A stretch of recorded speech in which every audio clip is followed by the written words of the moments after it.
Good morning, everybody, and welcome to the second Greenham Trust Good Exchange Community Forum. I think one or two people might be having problems with video at the moment, but we should be okay. I don't think it's anything our end, so you might want to check your settings if you can't see us but can hear us. But if you can't see what's going on the screen, then we will be circulating all the slides after today's session. We're very excited about this. We got a good attendance last time and got, again, a sparkling attendance, nearly 100 people online this morning. So thank you very much for joining us. We've got a great team lined up for you today. Obviously, we've got some members of the Greenham Trust team and the Good Exchange team. I won't introduce them. I'll introduce them as we go through for their respective bits of today's presentation. But I'd like to say thank you for our guest speakers and introduce our guest speakers. So firstly, Fenella Woods from the East Ilsley Parish Council. Who's going to talk about her experience of Double Match Day. Also, Bycroft and Charlotte Stroud of the Watermill Theatre. They're going to talk about their experiences of the Double Matched Funding Day. We've also been joined by Garry Poulson of Volunteer Centre West Berkshire, just waving there on the screen. Gary's going to talk about how the Volunteer Centre West Berkshire assists the charitable and the voluntary sector in our area. And last but not least, as a guest speaker this morning, we've got Dave Seward from Berkshire Youth. He's talking about a very exciting project, the Waterside Centre here in Newbury, which has had an interesting history, of course. Started off life as a youth centre, has been into various other uses and sort of not given a lot of sort of TLC over recent years, but it's going to be rejuvenated back into a youth centre, and Berkshire Youth promoting that. So Dave will tell us all about that a bit later on and the assistance that he'd like people to give him in our West Berkshire area. So as I said, we do have an action-packed agenda. There's something here for everybody. So we're covering everything from match funding to talk about the Double Match Day, to top tips for writing applications, and also things such as gift aid and how vital that is to fundraising as well. So some of you, of course, might already know about some of these features. So please bear with us if you know about some of these things already, but we're trying to sort of cover that for everybody because we know from feedback we've received from our general audience here in West Berkshire, these are the topics you want to have covered in these sessions. So without more ado, I'd like to pass on, please, well, firstly to Marina and to Jazz to talk about match funding. But before I do that, on questions, obviously everybody's on mute at the moment. And on questions, please use your Q&A button at the bottom of your screen. So you'll see there's 5 icons there. Participants, Q&A, chat, share screen and record. Use the Q&A one. If you click on that, a box will come up. You'll be able to type your question in and then the panelist team will see that and I will deal with questions at the end. We should have about 10-15 minutes at the end to be able to direct your questions to members of the panel. So if you can use that Q&A section, that icon, that would be great. And as I said, everybody's muted. And also I should say that this session is being recorded as well. So again, we can use it and send it to those people who have to leave perhaps partway through or can't join us today. So over to Marina and Jazz to talk about match funding. Good morning, everyone. As Chris said, I'm sure some of you or a lot of you know about match funding, but the reason we wanted to put a little session in about match funding is, did you know that of the organisations that received trust top-up from Greenham Trust over the last 12 months, 77% of them raised less than half of the money needed to match those £5,000 grants, and only 10% of organisations in the local area actually raised all of the £5,000. So we wanted to spend a few minutes just going through match funding and the match funding grants offered by Greenham Trust. So match funding in basic principle is where a funder offers a grant to a fundraising project, and usually it's over a defined period of time. But the organisation only gets that money when they've matched it by raising donations of their own or through fundraising activities, and sometimes at funder discretion, another funder can match that grant with their own grant. But the most important thing I think about match funding as well, it's use it or lose it. So as from the statistics I said, if you don't match your money during that time period, that money goes away and you only get the money that you've raised. So for those of you who aren't familiar with match funding, here's a quick example. So if Greenham Trust offers a £5,000 match funding grant to a charitable project to be matched £1 for £1, then the donors and the fundraisers and other grant givers match that money, and every pound that's donated or raised becomes £2. So in the end, the fundraising organisation raises £10,000, which is £5,000 from Greenham Trust and £5,000 from the donations, fundraising and other grants. So that means in total, £10,000 is raised. So Greenham Trust has several different types of match funding that they offer. I'm going to hand over to Jazz, who will explain what they are. Hi, good morning, everybody. My name's Jazz. I work as Grant Administrator at Greenham Trust. So for those that joined the forum last time, and you may know that I talked about Trust Top Up at that time, but for the benefit of those that didn't join the forum last time, I'm just going to talk a little bit about the match funding that Greenham Trust offer, which can be offered from 3 of our schemes. So the most popular one being Trust Top Up. And as Marina said, unfortunately, we are offering Trust Top Up, but it's not getting utilised as much as we would like. So I'm just going to talk a little bit about that. So we offer Trust Top Up to all eligible applications that apply for funding on the Good Exchange. That means your project needs to be in our geographical area, and obviously it needs to fit into the criteria of what we fund and don't fund. Trust Top Up is limited to £5,000 per application and £10,000 per applicant year. So the offer is valid from the date the project first goes live on on the Good Exchange, and then it stays valid for 6 months. If the project's for an event, the Trust Top Up will stop after the date of the event, and that's because Greenham Trust don't match fund projects in retrospect. And donations must be genuine donations rather than a payment for goods or services. So the donation cannot incur a personal benefit for the member of the family. As long as it's a genuine gift donation, we will match it. So that includes public donations from individuals, company donations, any aggregated collections from fundraising activities, legacy donations. Majority of donations will get matched. It's just where if you get a donation from a registered charity, that's where Trust Top Up won't be applied. So that's the general sort of rules for Trust Top Up. Another way in which we offer matched funding is through our agreement with the local town councils. So here you can see a list of some local town councils, and Greenham Trust have an agreement with these councils that if they offer any grants to any projects on the Good Exchange, we will offer match funding against those grants. The town councils are the ones that decide which projects they want to fund, which ones they want to give the grants to, and then they will get in contact with us to let us know which grants that they've made, and then we will then offer the match funding on a pound-to-pound basis. So that's another great way of getting match funding through the town councils.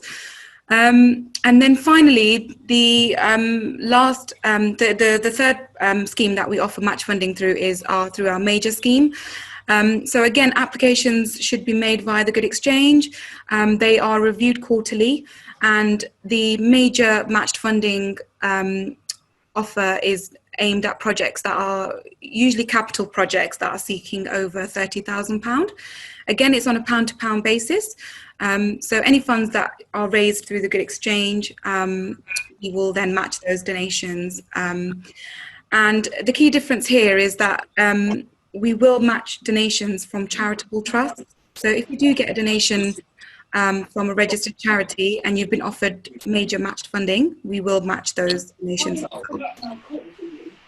So applicants will need to submit a detailed fundraising plan of how they expect to raise the balance, and the payments are made in accordance when the work does commence of your building project or whatever the project is.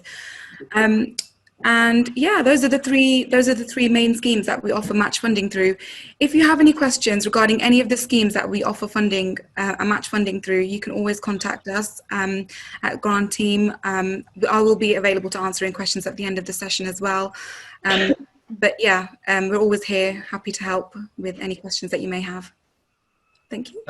Thank you, Jazz, and thank you very much, Marina, for that overview of match funding, because I know it's important we keep on reiterating what is available and make sure people can use that to the maximum, particularly Trust Top Up, which is a vital tool as we see it, and a great way to get your fundraising started off on any new project on the Good Exchange.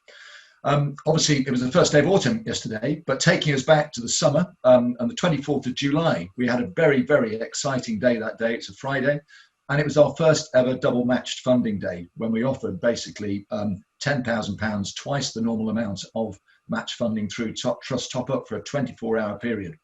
We've got a couple of guest speakers this morning, or 3 guest speakers actually, that are going to talk about their experiences that day.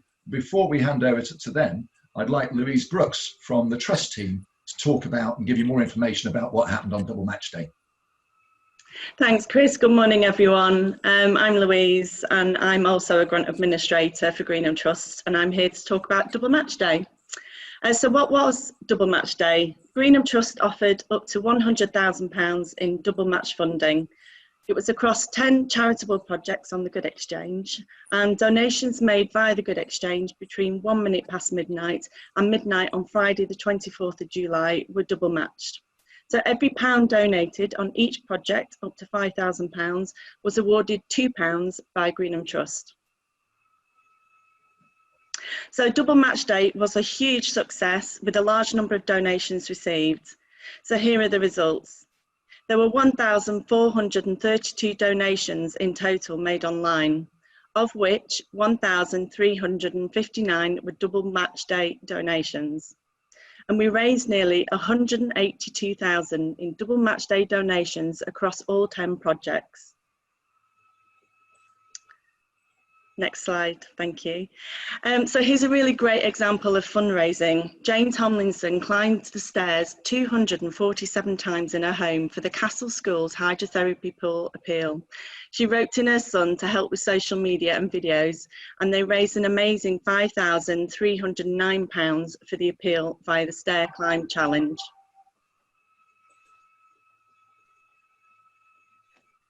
So social media engagement was key to the success of each project campaign, to engage with friends, family and corporate donors.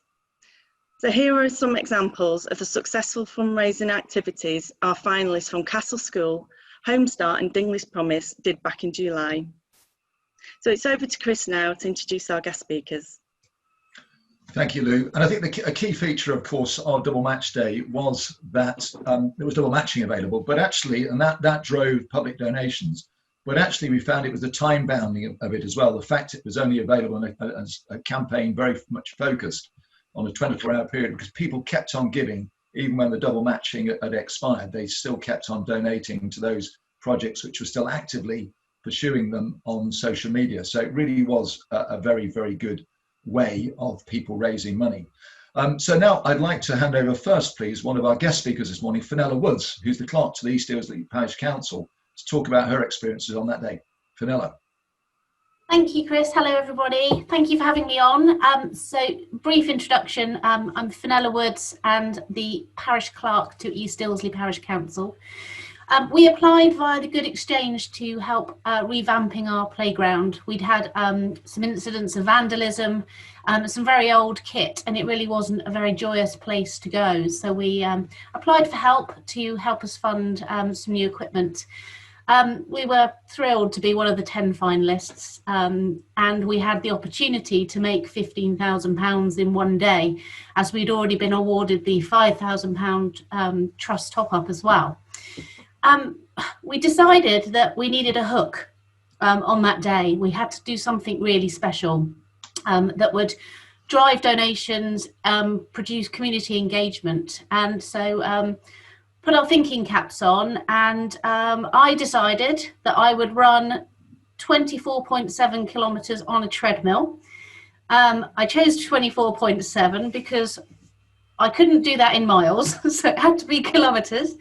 And it was the 24th of July, so it made sense to do something that people could follow on social media.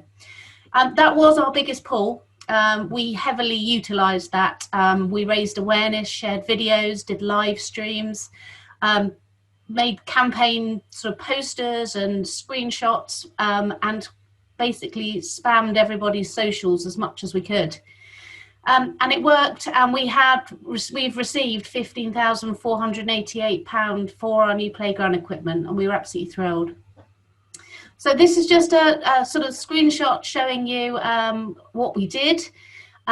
We set up challenges, we did videos on our YouTube channel, I did countdown videos, used our social media, and actually all of this stuff was made using Canva, which Marina and the guys from the Good Exchange told us all about, and it allowed me to create some really striking graphics that really got people involved.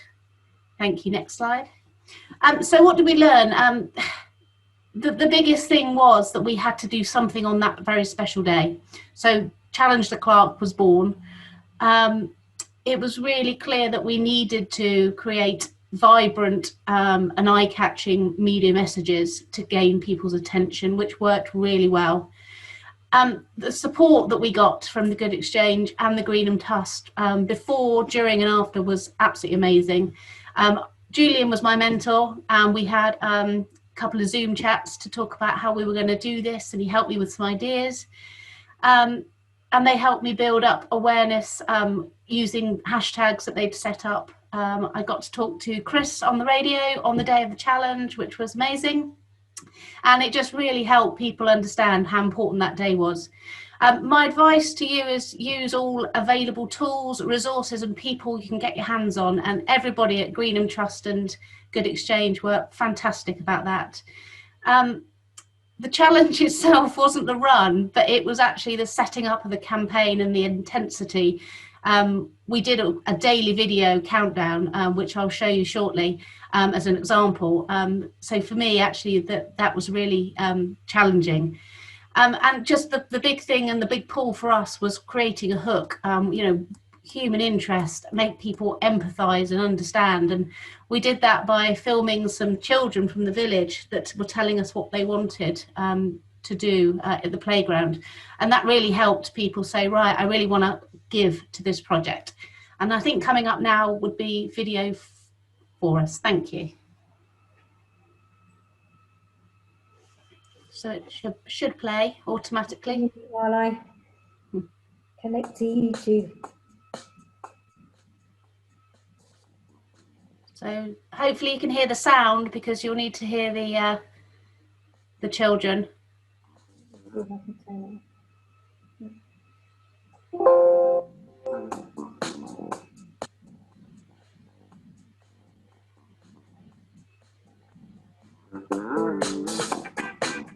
I'm really excited for the new equipment podcast. My favourite thing is the climbing thing. I want to see where those goes. I don't know.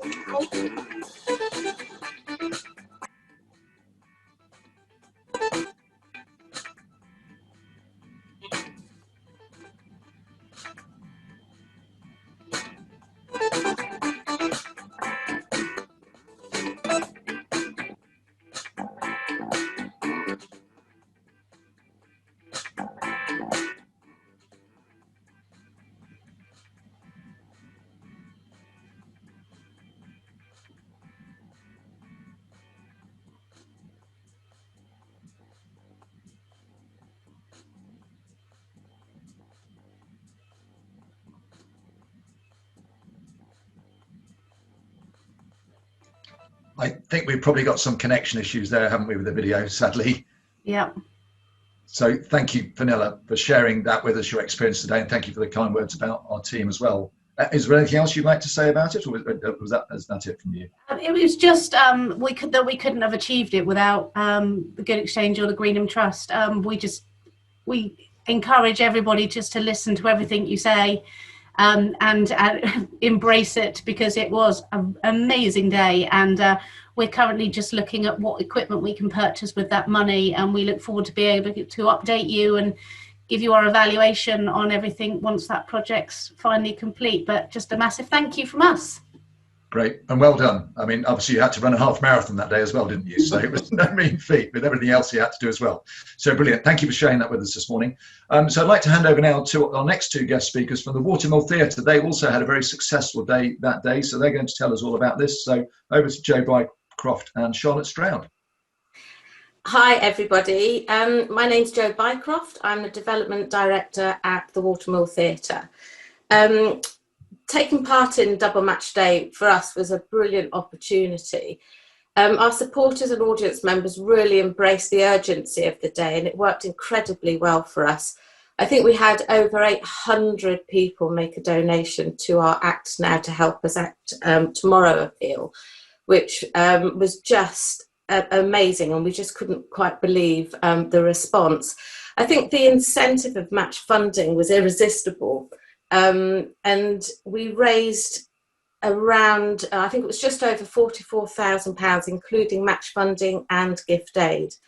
We are incredibly grateful to Greenham Trust for creating the opportunity, and would like to thank those at Greenham, especially those behind the scenes, who made Double Match Day such a success for us.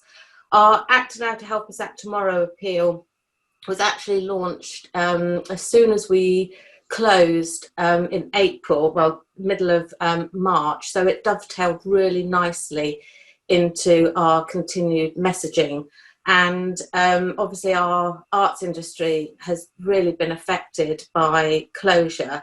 I'm delighted to say that we were able to do some outdoor performances in the summer, which went down a storm with our community. And last night was the reopening of the auditorium, which was just a joy to see a show, actually live theatre on stage.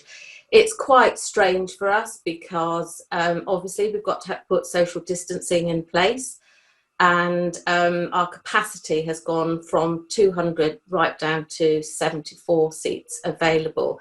But the funding and the money that we were able to raise from Double Match Day was amazing, and that's just helped us keep our head above water. The battle isn't won with us at all yet, because we can't open our full house yet. But we were so grateful for this opportunity. Charlotte Stroud, who is our development officer, is just going to talk through a couple of these slides. You may have to go back, actually, Marina, because she really led the way in terms of what we were doing digitally to garner so much support. So I will hand over to Charlotte. Thank you. Thanks, Jo. Hello, everyone. Yes, so as Jo said, I'll just talk through a few of the different channels that we use to get the news about Double Match Day out there. It was a really brilliant opportunity for us to sort of really triple the impact that our supporters could make, and they really wanted to embrace that as well. So as Jo said, the appeal, Act Now to Help Us Act Tomorrow, was already out there because we wanted to get the campaign going as soon as we knew that we were going to have to close. So that, in some respects, helped us because people were familiar with the project, and Double Match Day just gave us that extra boost. So if you could please move to the next slide, Marina, thank you. So the first thing that we did was try to get the news out there as soon as possible. So we sent an email to our mailing list 7 days in advance to get the word out there. There were two different versions, one for people who had already supported the appeal and one for people who hadn't, just with a slightly different ask. We wanted to acknowledge that there were people out there who had already supported us and this campaign, but Double Match Day was a really great opportunity to support us again, and as I say, to really boost that impact of their donation whilst we remained closed. So we used email first of all, and it was sort of a blessing, but also a little bit tricky because whilst we put the date of Double Match Day in there, I did go through, it was in there 6 times. We received over £700 of donations within 24 hours, which was absolutely brilliant. But unfortunately, because Double Match Day was not for another week, it wasn't eligible for that double match funding. So a little learning curve for us was, I think perhaps next time I won't put click-through links in. I put some links in for people to be able to read about the opportunity. But I think just to sort of help guide people that it is sort of a bit further in advance, maybe to leave those links out next time if an opportunity like this arises again. And we also updated our email signatures. So all of the emails that Jo and I and some of the other team members were sending, we had Double Match Day quite prominently on there to get the news out to our contacts as well. Next slide, please, Marina. So as Fenella said, social media was really a big draw for the Double Match Day campaign for us too. We also had a daily countdown on Facebook and Instagram stories.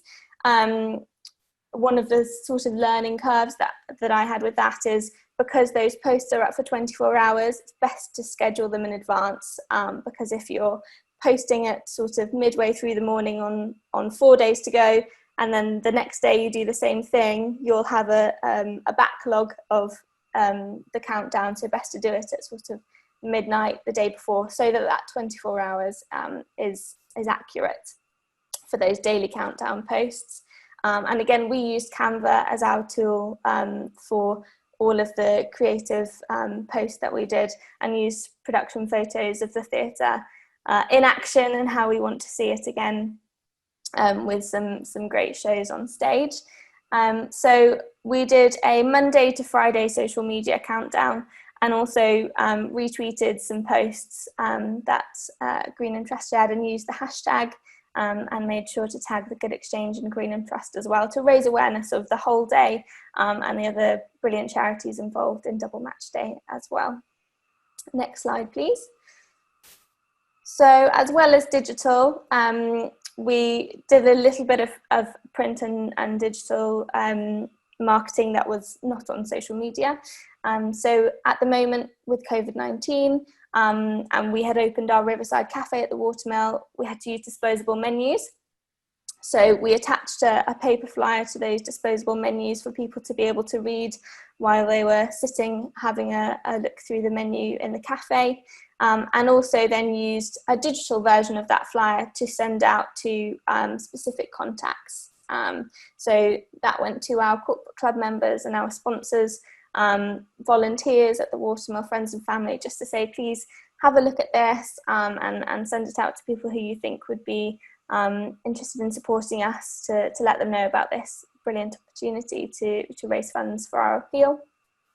And as Jo said, we were also promoting our outdoor performances, and some of our customer base we don't have permission to email, so we wanted to let them know, our friends of the Watermill. So we sent a direct mail to them, and also on the bottom of that included a banner with Double Match Day information. So we sort of wanted to take up every opportunity that we had where we were already in touch with supporters or people attending us outside while the building was closed, and just attach on that Double Match Day information wherever possible. Next slide, please, Marina. So then on the day, we just sort of emphasise all of those channels that we'd already used. So we sent out an email to say, it's today, it's happening today, please donate. We uploaded an event page on our website to direct people to the Good Exchange, to ensure that those donations were going through that platform rather than our website, in order to benefit from the double match funding. Again, we did social posts across all our channels, and we did prepare a short video animation, but actually we were incredibly lucky, and we were overwhelmed that we received our £5,000 target of donations by sort of mid-morning, so that we hit our maximum double match funding amount. And we didn't want to sort of mislead anyone with any further messaging, so we decided not to share the video animation. But you know, we were still overwhelmed that people continued donating, but we made it clear as possible that that double match funding amount had been reached by that point. If you could go to the next slide, please, Marina. So in order to do that and to say thank you, we got in touch with our mentor Louise, who kindly updated the top of our project page on the Good Exchange to say that we were delighted to reach the maximum amount of match funding, but please keep supporting us to help us reach our overall project target, which we were really lucky and able to do, and also use the comments page on the Good Exchange at the end of the day to say, again, thank you so much to those. Because the Good Exchange is separate from our usual supporter base, You don't necessarily have the contact information that we would, if somebody made a donation on our website, we would usually send them an email because we'd have their details. Whereas because the Good Exchange is separate, we wanted to thank them in other ways because we might not necessarily be able to reach them personally. So using that comments function on the Good Exchange was a great opportunity to be able to do that and to post any messages that we needed to. And then a few days later, some other ways that we did that was through our social media pages and also to send an email flyer to our mailing list to thank everybody. We wanted to do this a few days later because there were a few donations that continued to come in after the event. I think perhaps if donations got stuck in the checkout process, so it was a little bit tricky to confirm the overall total on the day, so we decided to do our big thank yous a few days later. And the sort of a way for us to reach everybody. Because we did reach our targets for the project, you're not able to go over your target on the Good Exchange. So one thing I would say is it's good to have a plan B of a way to direct people if they want to donate. And you've hit that target to be able to send them to your website or to another project to be able to continue receiving donations for your appeal. And that's everything from me. Jo, did you have anything to add? You're on mute, Jo. Hold on. No, I don't have anything else, Charlotte. That was a great rundown. Thank you very much. And obviously, if people have questions towards the end, please do ask us. That's great. No, thank you, Jo, and to Charlotte. That's brilliant. Thanks for such a detailed run through of how you achieved that wonderful result, actually, on Double Match Day. It really was a fantastic performance. So back very briefly to Lou. I see you've got a Santa hat on, Lou. Thanks, Chris. You probably wonder why I'm wearing this. Well, we were blown away by the success of the initial event in July, and so the great news is we're doing it all again. So this Christmas, it's going to be a Christmas Double Match Day, and it will be on Friday, the 11th of December, 2020. So £100,000 in double match funding will be available from Greenham Trust, and every pound becomes £3. So Greenham Trust will give £2 for every £1 donated, up to £10,000 per feature project. Again, it will run for 24 hours from 1 minute past midnight on the 11th of December. Now, to apply, applicants must have a live project on the Good Exchange by 5 p.m. on Monday the 9th of November, and the project must require a minimum of £15,000 in funding. So send an email to events@greenhamtrust.com and include your fundraising plan for the day. For terms and conditions, visit greenhamtrust.com/double. And successful applicants will be notified by close of business on Thursday, 9th of November. 12th of November, sorry. So important points to remember. Finalists are expected to run a double match day campaign. So get creative and run your festive fundraising campaigns both before and on the day. Spread the word via social media, websites, emails, newsletters, magazines to generate public support and drive awareness and donations on the day. Engage with your corporate contacts, donors about fundraising and donating on the day of the events. And finalists will have a live interview on Kennet Radio on Double Match Day. And finalists will be supported with training sessions, mentoring and local expert volunteers. So this is a fantastic opportunity to raise £15,000 in just one day this Christmas. So start planning your project and good luck. Thank you, Lou. That's something to look forward to as we enter the sort of Christmas period, isn't it? And we'll still be doing things virtually online like this, won't we then? So roll on the 11th of December, and good luck to anybody who decides to put an application in to be a finalist on that day. So now a change of pace and more to the instructive part of this morning. I'd like to hand over to Julian May, who's the head of collaborative funding here at the Good Exchange and Greenham Trust, and he's going to give you some top tips on writing grant applications. Julian, over to you. You're muted. Can everybody hear me? Okay, thank you, Chris. So my role is to work with local, regional and national funders to work alongside Greenham Trust and other funders in order to help support you. So some of you may be daunted by the prospect of writing a successful fundraising appeal via the Good Exchange, but don't forget we're here to help. We've got tools and guides and also our expert teams from the Good Exchange and Greenham Trust to support you. The Good Exchange isn't just an opportunity to attract multiple grants from funders using our single online application. It's also an opportunity to attract public donors and fundraisers via a fundraising appeal on the platform. So COVID-19 has obviously had a major impact on the voluntary sector's ability to fundraise, funders' ability to award grants, all at a time when there's increasing demand, massively increasing demand for funding and services. But the funders and donors have responded. As we've heard this morning already, they've collaborated to help support you more effectively. They've used innovative means of generating more money, such as Double Match Day and other match funding initiatives. They've used fundraising appeals, such as the Emergency COVID Fund, and they've awarded core funding to help you with your operating costs in the short term, give you more security.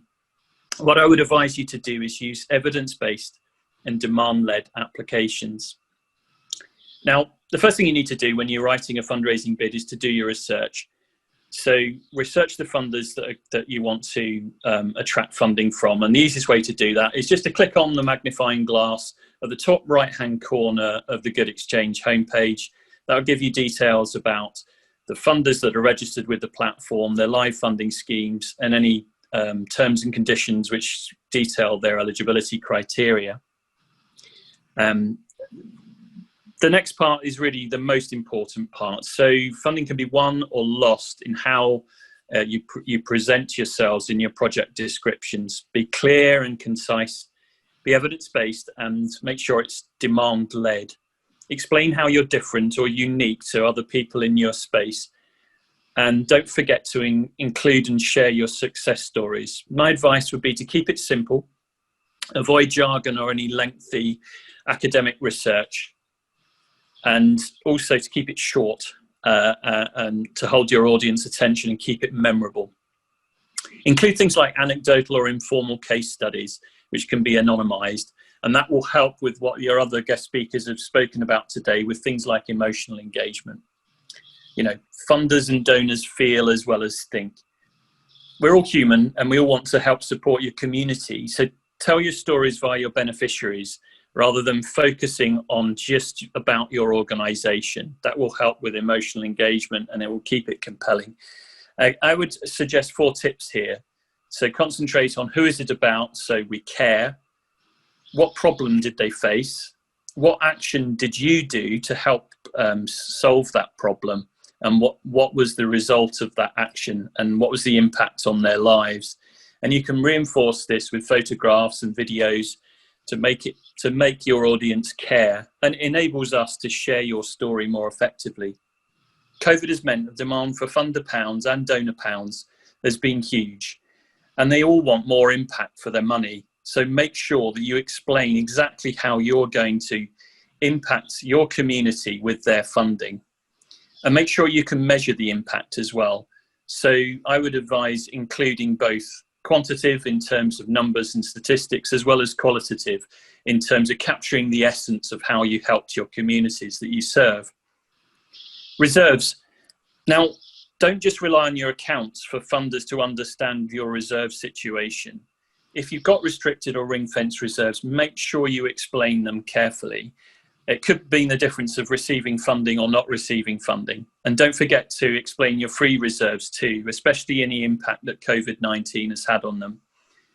Be realistic, be honest, and be clear about what you can actually achieve with the money, and be prepared to back it up with evidence. Funders have to go through a due diligence process about your organisation, so be prepared to answer additional questions from funders and keep your accounts and any governance information up to date. It's always wise to have a look at other fundraising organisations' applications on the Good Exchange to compare. And so have a look, especially the ones that have received funding and fundraising, to see how they've structured their application and the messaging that they're using to communicate it effectively. The Good Exchange is a gift aid agent, so that means we can claim the 25% tax relief on donations awarded to your project through the Good Exchange. And we provide that service for free. And my colleague Helen will tell you a little bit more about that in a minute. Don't forget your keywords. So prospective funders and donors can find your application via typing keywords into search engines such as Google. So make sure you add relevant words in your application as well as on your website. And lastly, but certainly not least, make sure you share your fundraising page on the Good Exchange via social media pages, via your email marketing, via your newsletters, and through direct links from your website. And thank you very much for your time. I'm very happy to answer questions. Julian, that's great. Thank you. And Julian, of course, mentioned gift aid in his presentation. And we've got now Helen Carlisle who's going to talk us through that, because gift aid, of course, is such a vital way and a great way of increasing the money you can raise for a charitable project. So Helen, over to you. Thank you, Chris, and good morning, everybody. Yes, as Julian and Chris both said, gift aid is something that we all need to keep in the back of our minds and make sure that we're benefiting from it. So just as a recap as to what gift aid is, it's a scheme that allows charities and community amateur sports clubs to claim from HMRC the basic rate of tax that their donors have paid on top of their donations. So if you make a donation of £1, we as a gift aid agent can claim back that 25 pence that's been paid in tax and pass that on to your organisation. And we don't charge for this service, unlike some of our competitors. There are restrictions on what donations can add gift aid to them. So you have to be a UK taxpayer, and companies and collections are not eligible for gift aid. However, the most important thing to do is to make sure that you've nominated the Good Exchange to act as an agent. Now, we've done a bit of research, and UK-wide it's estimated that charities are missing out on about £600 million a year in unclaimed gift aid, which is a massive amount. And on our own platform, we've got over 2,000 organisations registered, of which 700 are either registered charities or community amateur sports clubs. So those are the ones that should be and can claim gift aid, but only 30% of you are. So there's 70% of you missing out on that gift aid. So what I'd like you to do, if there's only one thing that you do today after this webinar, is to please check whether or not we're claiming gift aid for you. And the way that you can do this is to go to the project search page and search for one of your own projects. Now, it doesn't matter if it's not currently live. You can also search for successful projects and have a look to see if this little gift aid symbol is displayed on the project. If it is, then that's great, you've done what you need to do. But if it's not and you feel that you should be eligible for gift aid, then please get in touch with us.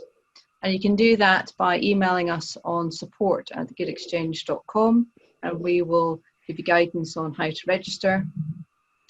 And there's also further information on our help and support pages on the website, which talks you through the process and what you need to do and any forms that need to be filled in.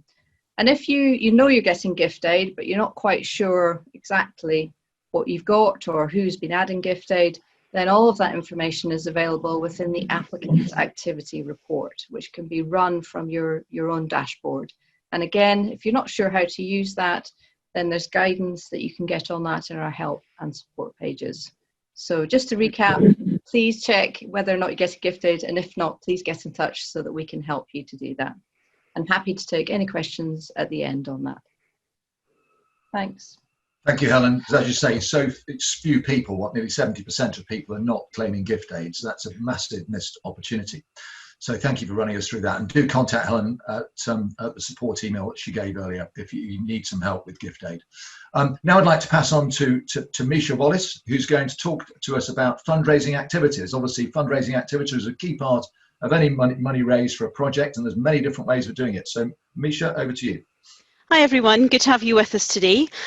So as you'll know, with COVID-19 restrictions in place with the social distancing, you're probably having to cancel a lot of your normal fundraising activities. But this is why it's more important than ever to be fundraising online via the Good Exchange. So first of all, I just wanted to give you a little overview of the terms of applicant and fundraiser and how they're used on the Good Exchange.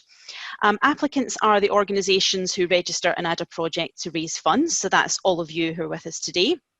And then a fundraiser on the platform is a member of the public or a corporate team who would like to support your project or another with a particular personal activity.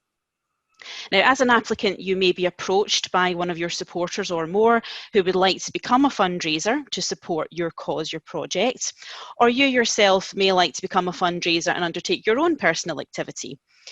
So what we've done is we've created a fundraiser user guide that you can use yourself or pass on to your supporters that will get you started on becoming a fundraiser on the Good Exchange, from setting up a login if you don't have one already, setting up a fundraising profile and linking that with your chosen project, and then sharing out your activity with your supporters to encourage donations. So that link will be available to you on the slides at the end of the forum today. Now, as you'll see here, we have a picture here that's probably not COVID friendly, as it's taken well before current times. These hands are probably 2 meters apart now, but it doesn't mean that people can't still come together to support what you're doing. And actually, fundraisers are an excellent way of mobilising your fundraising online, as a lot of it can be done online, from their personal activity to sharing out and pulling in as many donors as we can for your cause. So do encourage your fundraisers to share out their profile as much as they can once they're undertaking an activity with their friends and family and followers, or on social media especially. It's very powerful to encourage donations, and do tell them to let their supporters know if your project has match funding in place, as then donations will be doubled. And this is really a fantastic incentive for donors to support, as they'll know that their donation is having more of an impact. So why encourage fundraisers to support your projects? Well, we've drawn on that a little bit already. First and foremost, they can bring in more funds for your projects. Absolutely crucial, especially in current times. So they'll help to generate these funds. They'll bring in donations from their own sources, which again will be doubled by any match funding that you have in place on your project. Now, they can also bring in a wider audience to your project or cause. They're generating an interest there and drawing people in. So that's fantastic. It's very important for you to increase your audience wherever you can. And they can also enhance the appeal of your project page.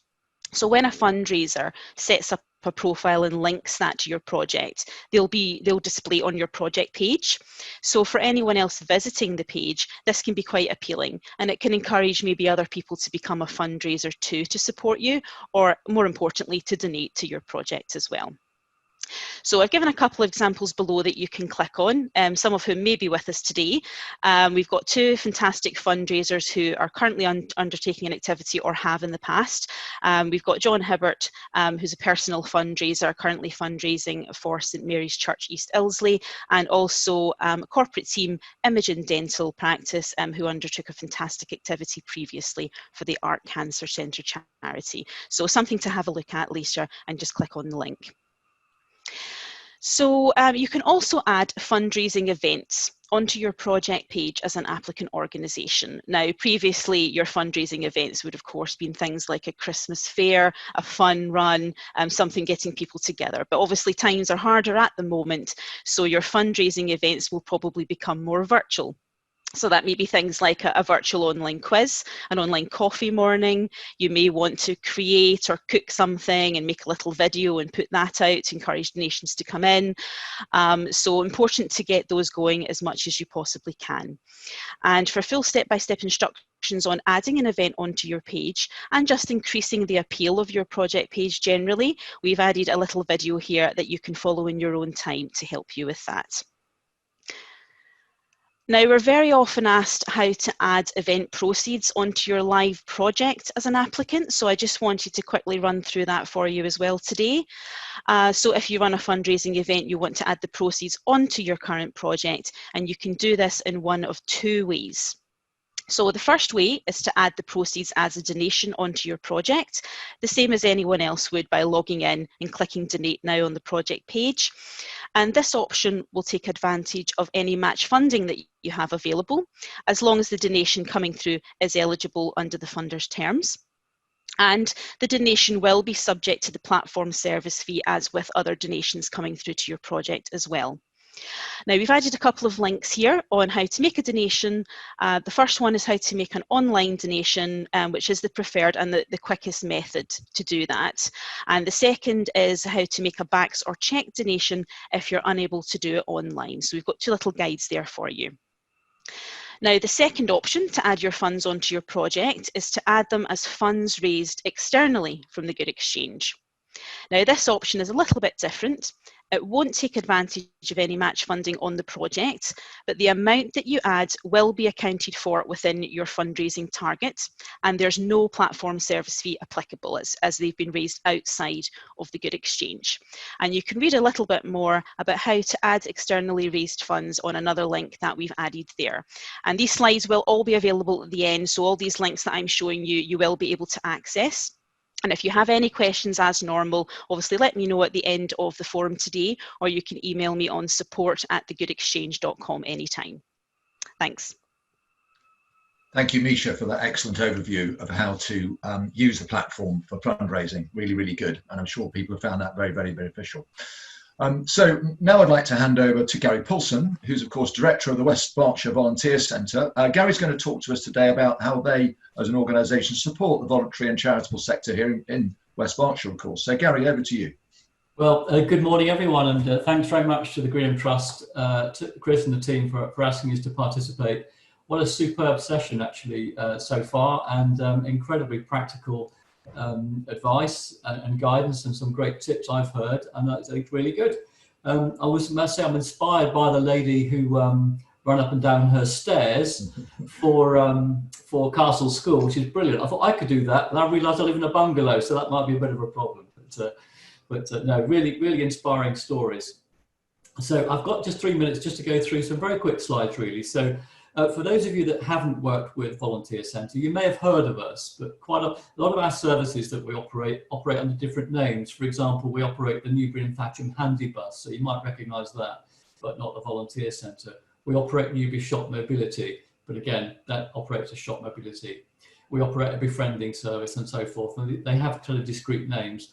But the overall charity started back in 1974, and we're Volunteer Centre West Berks. So I'm just going to go a quick run through really of what the charity does, sort of day to day in West Berkshire. So we are the Council for Voluntary Service. So we are the, if you like, the go-to organisation that we invite the voluntary and community sector to come to for advice and guidance around a number of areas. I'll quickly go through those.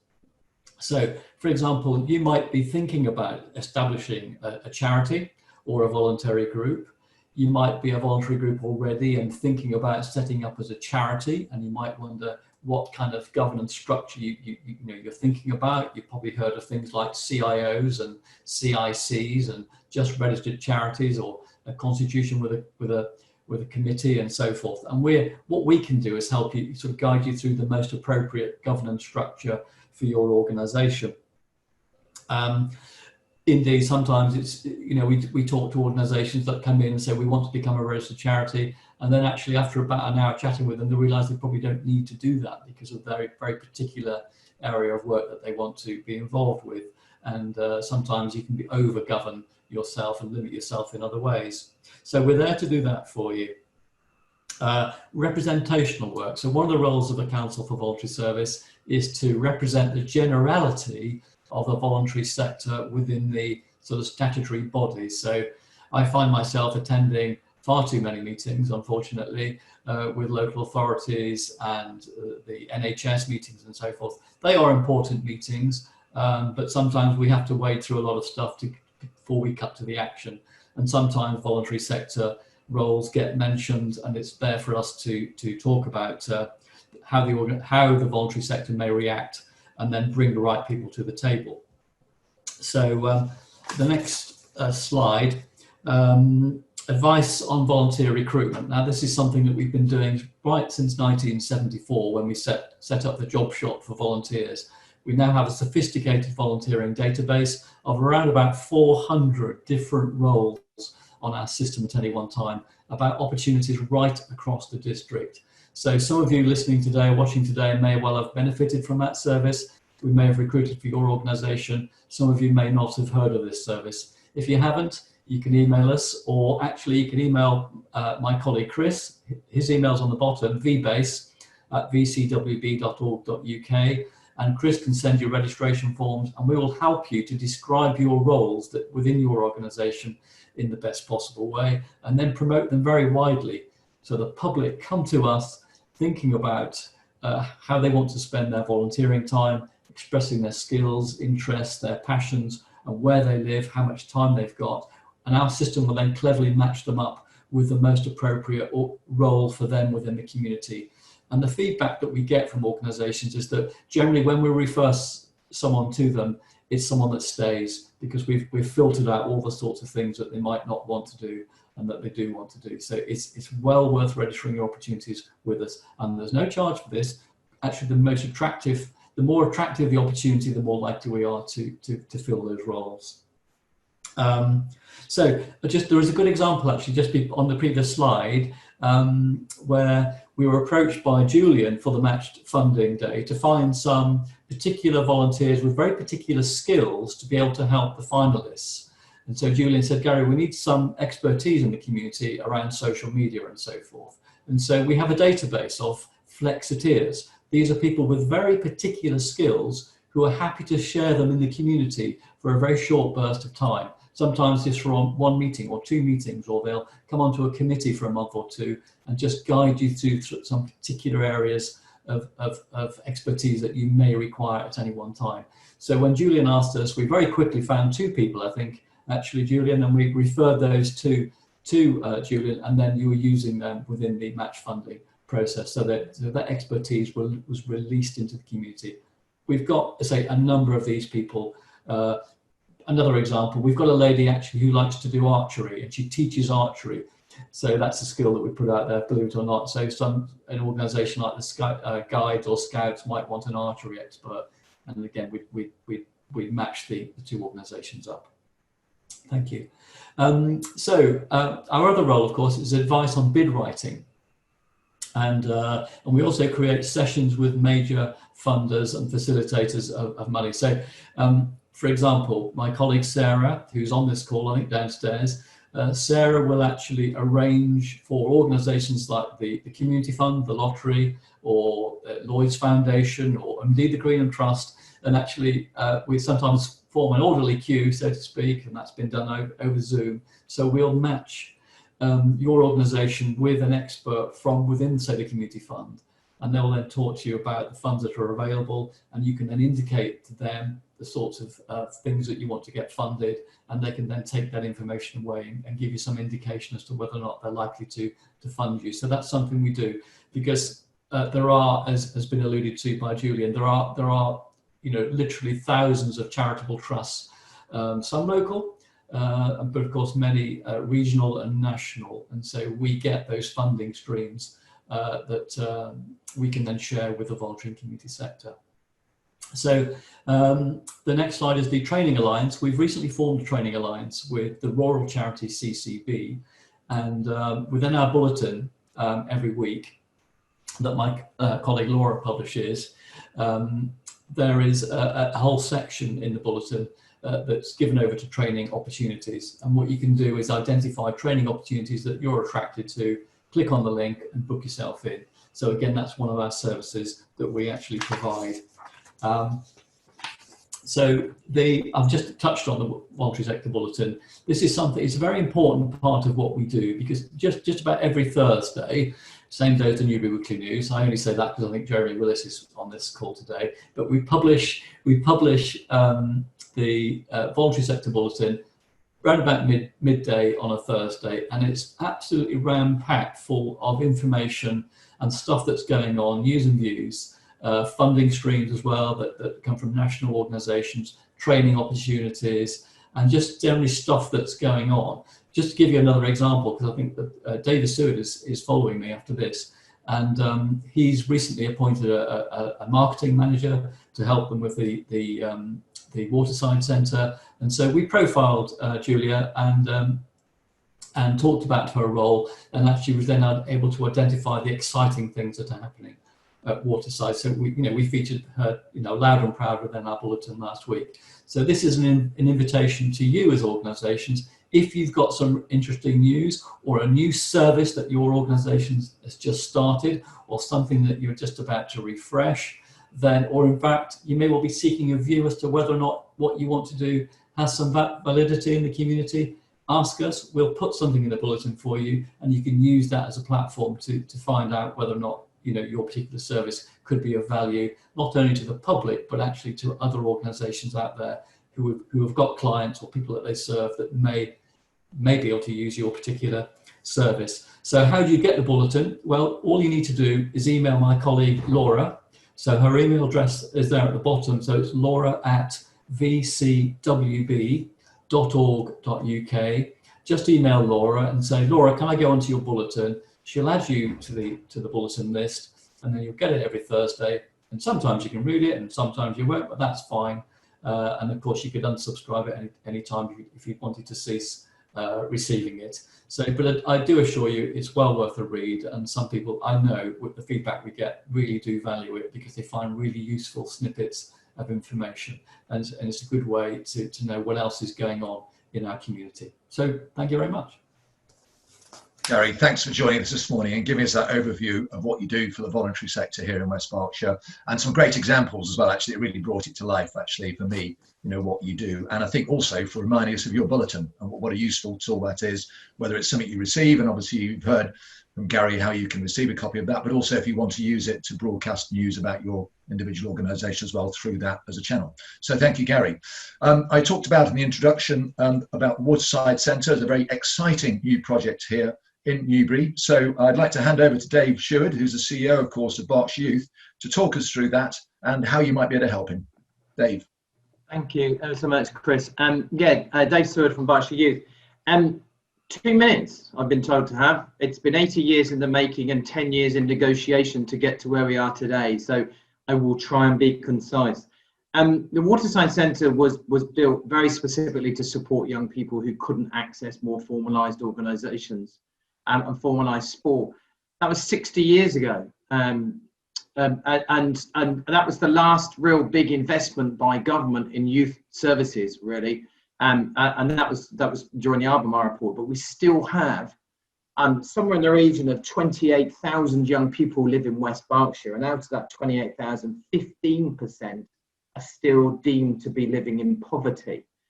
So it seems quite a bizarre place that we live in one of the wealthiest areas of the southeast of England, but we still have huge amounts of young people that cannot access out-of-school activities or afford to engage in those out-of-school activities. We also have an epidemic of young people having mental health crisis, and we have levels of obesity on the rise, and we have young people with nowhere to go and nothing to do. So in terms of why we're doing and what we're doing it, the Waterside Centre is very specifically a place designed for outdoor learning, very specifically designed for young people. And it's about engaging those young people that can't engage or won't engage more formalised activities. So we know that living within a 20-minute walk of the Waterside Centre is nearly close to 6,000 young people that could access this building. So why are we doing it? We're doing it because we invest in young people. I think COVID has shown us very clearly, and there's a national Instagram chat going on today about the lost generation. Young people were very much put to the background of the whole COVID pandemic, and thanks to Greenham Trust, we were able to launch the West Berkshire Youth Hub. But the Waterside Centre is our legacy moving forward on this. I really can't do it justice in 2 minutes, but we'll move on to the next slide. I think the slide gives you some idea. The funding target for us originally was £1.3 million. It's probably gone to about 1.4, 1.4 and a half. It was really difficult to raise that level of funding unless we came back to West Berkshire with a big contribution. We've secured just over £700,000 now in donations and funds from others outside the West Berkshire area. And we are delighted that now the Greenham Common Trust is now going to match fund some of that for us. And we can put it up on the Good Exchange as of today. I really hope it will go live from today. So yeah, it's a huge project. It's one of the biggest projects Berkshire Youth has been involved in, certainly for the last 30, 40 years. Those who know the area well will know there's been a few centres that are still around that were funded and founded by our organisation back probably closer to 80 years ago, but and still operating. So we hope it will be very much a legacy for Newbury and the surrounding area going forward. How can you get involved? There's a whole range of things we'll post. We're posting stuff on the Berkshire Youth website, sponsorship through the Good Exchange.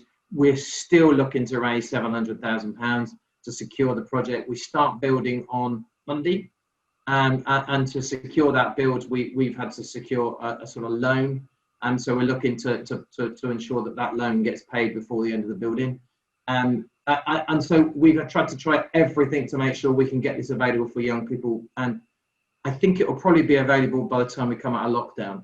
So the builders are promising us March to May, maybe, I don't know. Between March and May, it will be finished.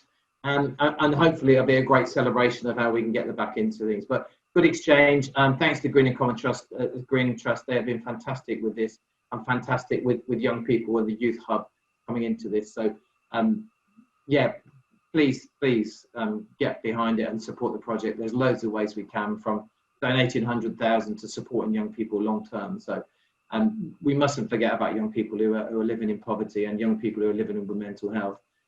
And it's too late to wait for local authorities to get engaged once they get a referral. So please, let's try and support these young people before they need intervention from the state. So I think that's 4 minutes, Marina, so sorry. Just over 4 minutes, actually, Dave. We'll give you, allow you that one. I think this is an exciting project for Newbury, and as you say, there's 6,000 young people within the catchment area for Waterside Centre, here in Newbury. 28,000 young people throughout our area. A lot, as you say, living in poverty. 15% is quite worrying, isn't it? So we think it's a vital project. Just to reiterate, there's £100,000 of match funding available from Greenham Trust on the Good Exchange, and that, I gather, has been launched today. So please do get behind this as a true community project here for Newbury, and spread the word. And I'm sure we'll be doing that, and Dave will, and the team, through social media as we go over the next few weeks and months. But good luck with the project, Dave. I hope that the building work starts well when you commence that on Monday. So as we approach the end of this morning, and thank you for bearing with us, there's been some excellent content, of course, from both our internal and our external guest speakers. Thank you for that. Just like to hand over briefly to Marina, just to talk us through the resources and support available from the Good Exchange. So thanks everyone. So you had an awful lot of information today. So we've tried to summarise the key links in one slide that you'll get after the event. So if you want to sign up to the Good Exchange and not already on it, there's a link here. If you want to know how to use the Good Exchange, we've got lots of how-to guides and videos on our help and support page here. Charlotte and Joe, I think, and Fenella mentioned Canva. So on the Good Exchange's YouTube channel, we've got a lot of videos about how to use social media, including step-by-step training on how to use Canva. And Canva is a free tool for charities. So there's a paid-for version, but if you're a charity or a charitable organisation, you can get access free to the professional version. So I would highly recommend that. And then a couple of links here about Greenham Trust. So this is Greenham Trust page, funder page on the Good Exchange. So you can go there and see what they're funding at the moment. And this is the Greenham Trust website. So if you want to know more about the trust in general, visit their website. So that was end of the formal presentation session. Wonderful. It was indeed. Well, thank you, Marina, for running us through that at the end there. So we are open for questions. We're actually a little over time, actually. It's 12 minutes past 11, I see. So we have a number of people who have had to move on. I can see that from the number of participants that are still online. As I said at the outset, if you do want to ask questions of the team, it's best to use the Q&A tab at the bottom of the screen. I don't have any live questions at the moment. It's always good to have questions, of course, but if we haven't, perhaps the team have done a very good job in explaining it all to you, and there just aren't any. So perhaps we'll give it a couple of minutes to do that as I sort of wrap up, really. So again, if you would like to ask a question, use that tab. Oh, there's one popped in straight away. So we are doing this live. So we've got a question here from Fran Hambley. Do we need to pay an initial fee? Which I take to mean, do you have to pay an initial fee on the Good Exchange? So if I can hand over to perhaps Misha, if you could answer that for me, please. Yes, of course.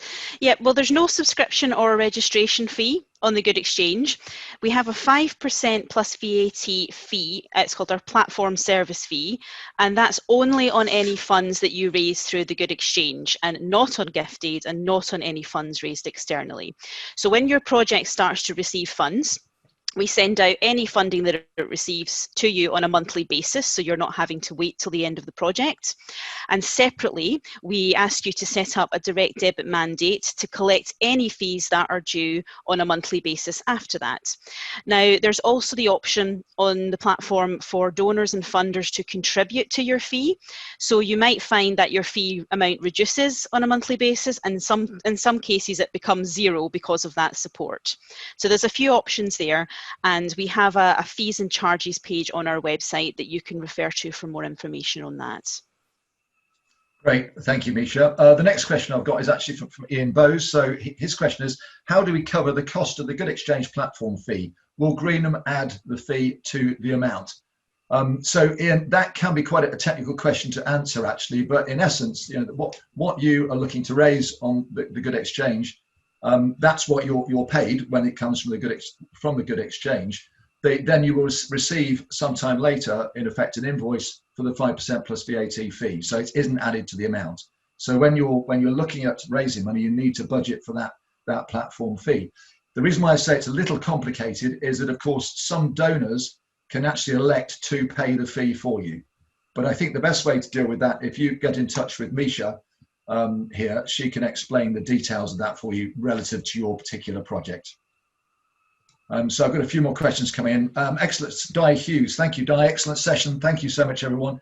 Please can we have the link to the recording ASAP so we can share this with colleagues? Certainly, we'll certainly do that. Jane Tomlinson, I will be very interested. Sorry? I just have to convert it to a media file and not okay. YouTube. I'm hoping to get it out later today. Wonderful, thanks Marina. So Jane Tomlinson, I'll be very interested to know where Dave Sherwood got the information of 15% of young people living in our area in poverty. So Dave, can you give an answer to that?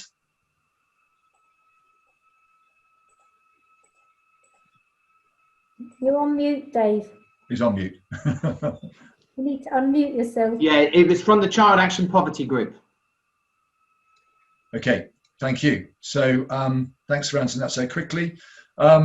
Eugene Fulcher would like to know when the presentation will be available. I think the presentation, in terms of the slides of the presentation, I think pretty much immediately, won't they, Marina? Well, what I'll do is I'll convert the video, put it on YouTube and send an email out to everyone with a link to the slides and the video this afternoon. Yeah. Okay, Charlotte Adcock is asking, how many projects can be live in the Good Exchange at one time from one organisation? And she's from Ladybirds Preschool. Misha, can you answer that one for me, please? Oh, simple that one. As many as you like. You can have several projects running on the Good Exchange at the same time. Just be wary that you're okay to manage a certain number, but please do add multiple projects. Not a problem at all. Great, thanks, Misha. I've got another one for you as well from Helen Sach. So I was unsuccessful with my emergency appeal for my project from the Greenham Trust. Should I amend my project to leave it on the Good Exchange? We're a national charity, National Rheumatoid Arthritis Society.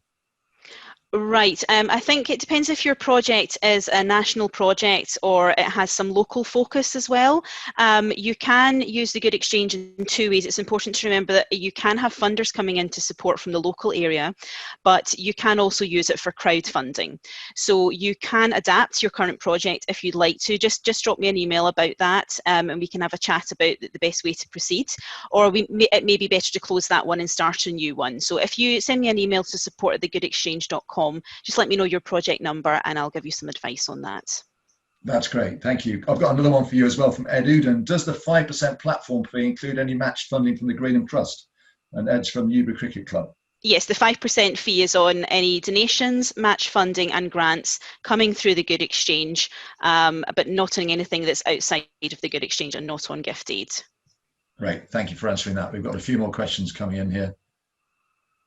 I think that's it. We've got to the end, actually, of the questions as I can see them. Another question here about saying, from Nikki Murnau, saying very comprehensive and great examples this morning. Thank you. Can we share a recording of this webinar with fellow applicants? The answer is yes, you can. As soon as Marina has got it converted to be able to do that, we'll certainly, you can share it with colleagues who haven't been able to join us. And as I said, the team are available at any time to answer your questions. I've got a late question then just now. Can you confirm the closing dates for the next 2 applications, please?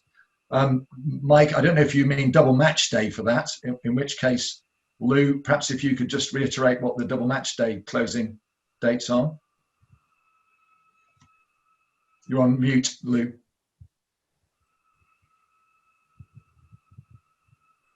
So to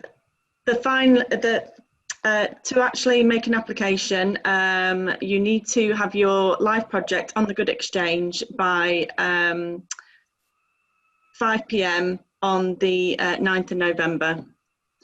So you need a live project on the Good Exchange by 5 p.m. on Monday, the 9th of November.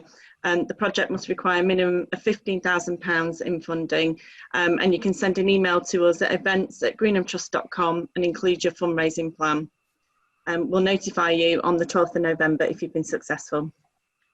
Right, thanks, just Lou. in terms of adding the project as well, if you can get it in as soon as you can before the 9th, just in case it needs any further information before it goes live, as it has to be live by that date. But if you've got any questions, let me know on that. Great, thank you. Can I add quickly, sorry, hi everyone, Louise from the grants team. Just to add that there's another deadline which is coming up on the 9th of October for our community grants round. But this is all on the Greenham Trust website. Great, thanks, Louise. That was going to be my next part of that question. Thank you for covering that one off. So we've got something on the chat. I'll just scan here to see if you've got anything here that's coming on the chat thing. I can't see there is. So we don't have any more live questions. Again, I'd like to say thank you to everybody from joining us this morning. You know, we do respect your valuable time to come and join us and hear what we do and how we do it and how we can help you. I'd like to thank all of our guest speakers this morning. To Fenella Woods, of course, from East Ilsley Parish Council, talking about her experience of Double Match Day. Likewise, Jo Bycroft and Charlotte Stroud at the Watermill Theatre for giving us a very detailed overview of how they dealt with Double Match Day as well. I'd also like to thank Garry Poulson for joining us this morning and running us through what you do and the vital work and the excellent work you do for the voluntary sector here in our local area. And of course, Dave Seward, thanks again for joining us. I wish you well with your project. And again, that I gather will be live on the Good Exchange with £100,000 of match funding from the Trust later today. So if we have missed any questions, I hope I haven't. I can't see any more coming in at the bottom of my screen here now. But if we have, then you can contact the team. The best email to do that is events@greenhamtrust.com. That's events@greenhamtrust.com. So I'd also like to say a big thank you to all the home team from the Good Exchange and the Greenham Trust as well for taking part in this morning and giving such a detailed insight into what we do and how we can help people. And rest assured, we will get out a copy of this video and a copy of the slides just as soon as we can. We'd hope that will be later today. So again, I'd like to thank everyone for joining us this morning. I think with the news of last night's announcement, I think we're likely to be in this sort of forum for the foreseeable future. You know, we've talked about, or the government, Boris Johnson has talked about 6 months. So I think there's a fair chance we'll be doing a fair few more of these as we go over the next few months. Our aim is to have one on a monthly cycle covering topics which you would like us to cover. So if there's anything you'd like us to talk about in any more detail, obviously you can approach the team, but that we can cover for a broader audience as well. We'll be delighted to do that in forthcoming community forums here with the Greenham Trust and the Good Exchange. And also, don't forget the Double Match Day, the exciting next Double Match Day, which is the 11th of December. So thanks again to everybody for joining this morning. Thanks again to the team and the guest speakers. Do take care, and we'll look forward to seeing you all soon, even if it's only virtually. Bye for now.